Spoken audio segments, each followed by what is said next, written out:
Imagine walking into a room and something shifts. Not because you said anything, not because you changed your clothes, but because your very presence carries a different kind of signal. Heads turn without reason. Conversations open like doors you didn't knock on. Opportunities appear not by luck, but by alignment. Reality doesn't resist you anymore. It moves with you. This isn't magic. It's not coincidence. It's what happens when your consciousness operates at peak vibrational coherence, a state so steady, so clear, that the energetic field around you has no choice but to reorganize in response to your signature. But here's the truth most miss. Raising your frequency isn't about plastering on a smile or pretending everything's fine when it's not. It's not about avoiding sadness, anger, or fear. True elevation comes from deep alignment, seeing reality as it is, not as you wish it to be. It's about releasing illusion, questioning inherited beliefs, and calibrating your entire being to the laws that actually govern existence: unity, rhythm, cause and effect, and conscious participation. Before we go further, pause for just a moment and type this in the comments. I am maximizing my frequency to shape reality. Don't skip this. This isn't just a caption. It's an energetic declaration, a signal you're sending into the quantum field. The moment you speak it, you shift from passive observer to active co-creator. And this isn't New Age fantasy. It's grounded in decades of serious research. Take Jacobo Grinberg, a Mexican neurophysiologist who spent his life studying the link between mind and matter. He didn't talk in metaphors. He measured brainwaves. He observed shamans and deep meditators whose neural activity showed something extraordinary: total coherence across regions that normally operate separately. In that state, they could influence physical systems through intention, alone, perceiving information with no sensory input, shifting outcomes without touching anything.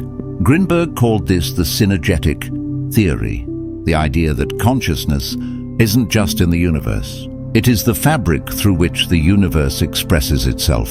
And your internal state? That's the dial that tunes which part of reality becomes visible to you. Then there's David R. Hawkins, whose work gave us a calibrated map of human consciousness.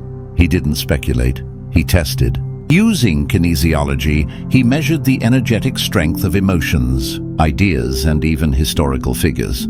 His scale begins in the depths: shame at 20, guilt at 30, apathy at 50, fear at 100. Most of humanity, he found, lives below 200, below the threshold of courage. Below that line, you're in survival, reactive, defensive, trying to protect yourself from a world you believe is against you. But at 200, everything changes. That's the pivot, from contraction to expansion, from victimhood to agency. Above courage, you begin to create, to trust, to recognize your own power. And here's something profound. Your body knows the difference between truth and pretense. Hawkins showed that genuine alignment, living from what's real, strengthens your entire energy field. But saying one thing while feeling another? That weakens you instantly. The field doesn't respond to your words. It responds to your being. So let's be clear, high vibration isn't a feeling. It's a state of awareness. Emotions like joy, love, or gratitude follow alignment. They don't create it. The real source is your perceptual framework. What do you believe about yourself? About the world? About your place in it? Those beliefs shape your frequency more than any mantra ever could. If you see life as random, cruel, or scarce, your energy contracts, and that contraction draws in experiences that confirm your fear, not because the universe is punishing you, because energy always seeks resonance. This is why affirmations often fail. You can say, "I am abundant," while your nervous system is still wired for lack. Your conscious mind might be hopeful, but your unconscious running. 95% of your inner world is broadcasting an older story, and the field listens to the dominant signal. That's why willpower alone never transforms reality. You can't override deep programming with surface-level effort. You can only transform it through awareness, by bringing the hidden into the light, where it can be seen, understood, and released.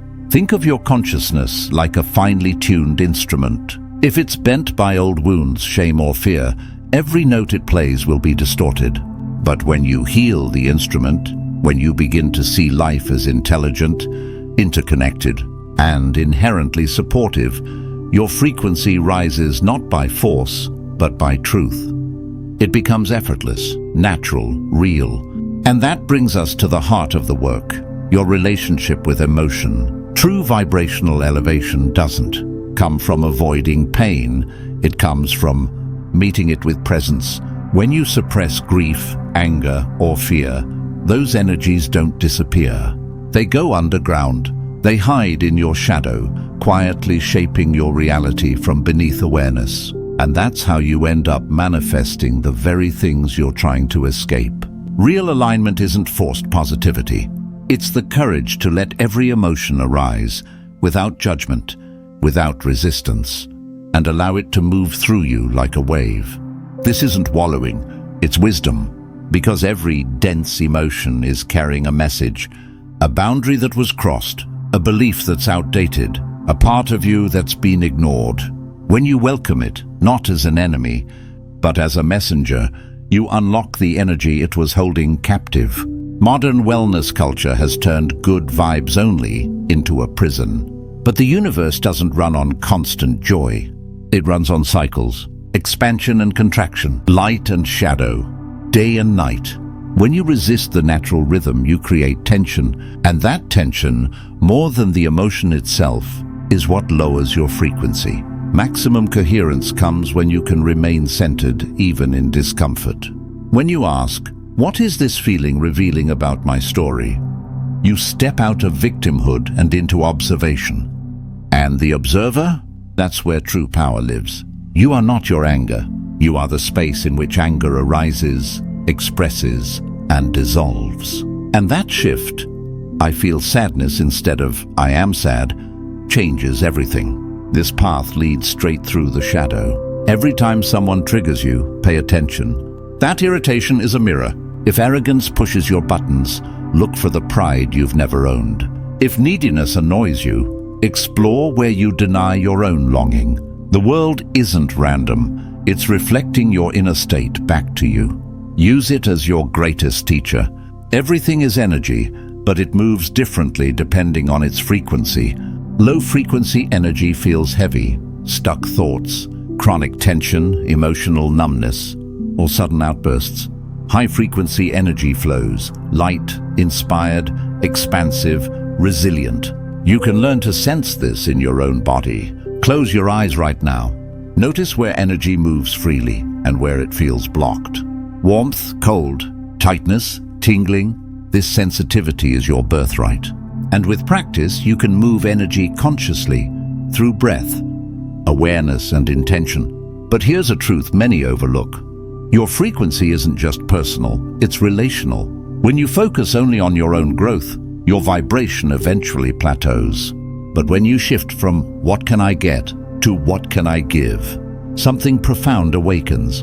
You align with the universe's deepest impulse to connect, evolve, and express through form. Service isn't martyrdom, it's generosity. It's offering your gifts, even before you feel ready, because they were never meant to be hoarded. They were meant to flow. Your highest expression is your dharma, your unique purpose. When you're living it, time disappears. Energy multiplies. You're not struggling, you're in flow. Ask yourself, what makes you lose track of time? What pain in the world moves you to act?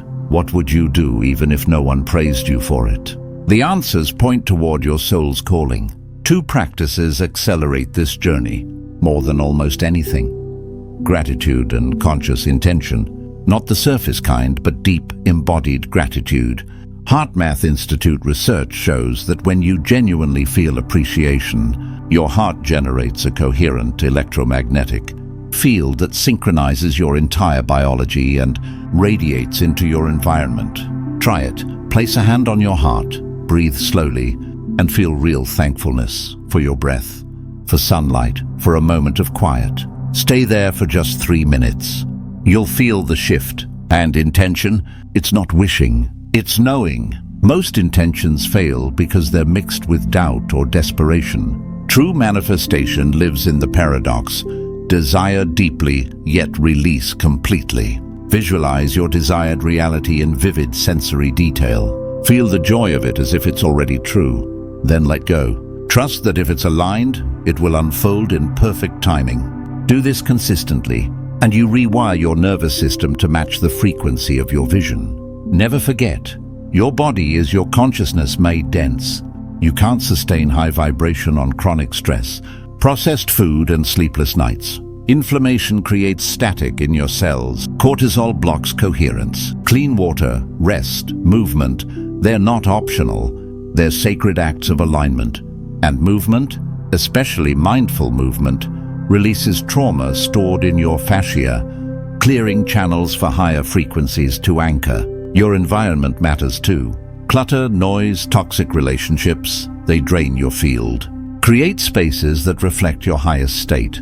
Clean, calm, filled with nature, light, and beauty. And be intentional with people. Your nervous system mirrors those around you. Spend more time with those who inspire you.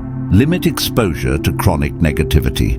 When you must engage, do so with clear boundaries, and never let their chaos destabilize your center. In a world obsessed with noise, silence is your superpower. Social media, news, endless scrolling, they scatter your attention and leak your energy. But in stillness, you gather yourself. Meditation isn't about stopping thoughts. It's about returning again and again to your breath, to your presence. Over time, you discover the space between thoughts and realize you are not the storm. You are the sky. That recognition alone elevates your frequency beyond measure. This path isn't about becoming perfect. It's about becoming present. You'll have days of clarity and days of contraction. That's not failure. It's part of the process. The difference now, you have tools. You know these waves are temporary, and your commitment isn't to never fall. It's to keep returning to awareness. Maximizing your vibration isn't about escaping your humanity. It's about embracing it fully, honestly, compassionately, while remembering you're also divine. You are both form and formless, both individual and infinite. Hold that paradox and you access the frequency that bends reality. Your power isn't in what you say, it's in what you embody. Every time you choose presence over reaction, truth over comfort, curiosity over judgment, you raise your signal. And as your frequency rises, reality responds. Doors open, people shift. Synchronicities multiply, not because you forced them, but because you became a match for them. You're not becoming someone new. You're remembering who you've always been, beneath the conditioning, the fear, the masks. You are pure consciousness, expressing itself through this human life. And when you live from that truth, reality has no choice but to reflect it back. Before you go, drop one word in the comments. Just one. Let it be the energy you're claiming, right? Now, the intention you're stepping into, that word, it's your signature in the quantum field. And if this resonated, subscribe, not just for more videos, but to stay anchored in this frequency. Share this with someone who's ready to wake up. Because every time one of us rises, we lift the whole field. This is your moment. Step into your maximum frequency, not to escape life, but to shape it from your deepest truth. And now your next step. You've learned how frequency shapes reality. But here's what most miss. Your nervous system is the gatekeeper. If it's stuck in survival mode, flooded with stress, static and old trauma, you cannot hold high coherence. No matter how clear your intention, the video on screen right now reveals exactly how to reset it. Watch it now, because everything you've learned depends on this foundation.